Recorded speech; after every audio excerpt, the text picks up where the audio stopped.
வணக்கம் வீவர்ஸ். விசேஷ நாட்களில் செய்யக்கூடிய பால் பாயாசம் எப்படி செய்கிறதுன்னு பார்ப்போம் வாங்க.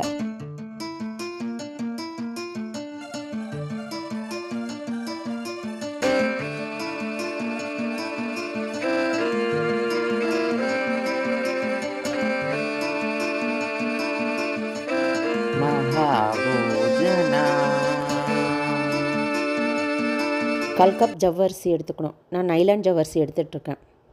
இது சீக்கிரமாக வெந்துடும். 2 கப்பு கொதிக்கிற தண்ணியில் ஜவ்வரிசி கழுவி சேர்த்துடணும். அப்பப்போ கிளறி விடணும்.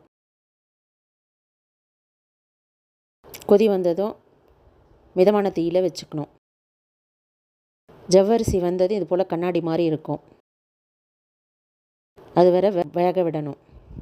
1/4 கப் சேமியாவை சேர்த்து கிளறணும். சேமியா 2 நிமிஷத்தில் வெந்துடும்.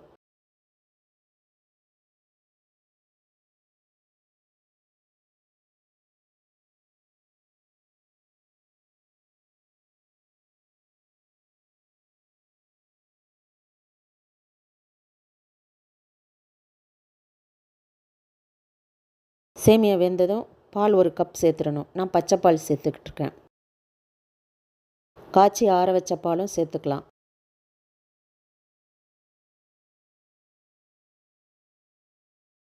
தேவைப்பட்டால் கண்டென்ஸ்டு மில்க்கும் சேர்த்துக்கலாம்.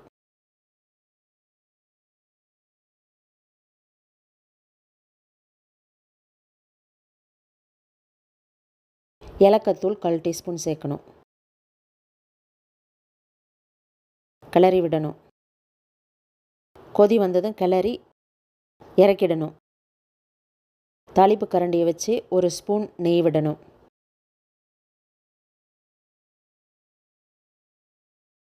முந்திரி திராட்சை சேர்த்துக்கணும்.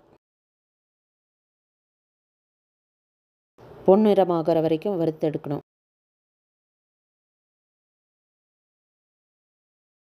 பாயசத்தில் சேர்த்துடணும். கலந்து விடணும்.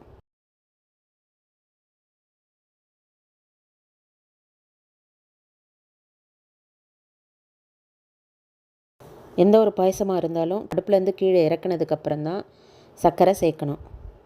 3/4 கப் சர்க்கரை சேர்த்துக்கணும். சர்க்கரை கரையிற வரைக்கும் கலந்து விடணும். பால் பாயசம் தயார்.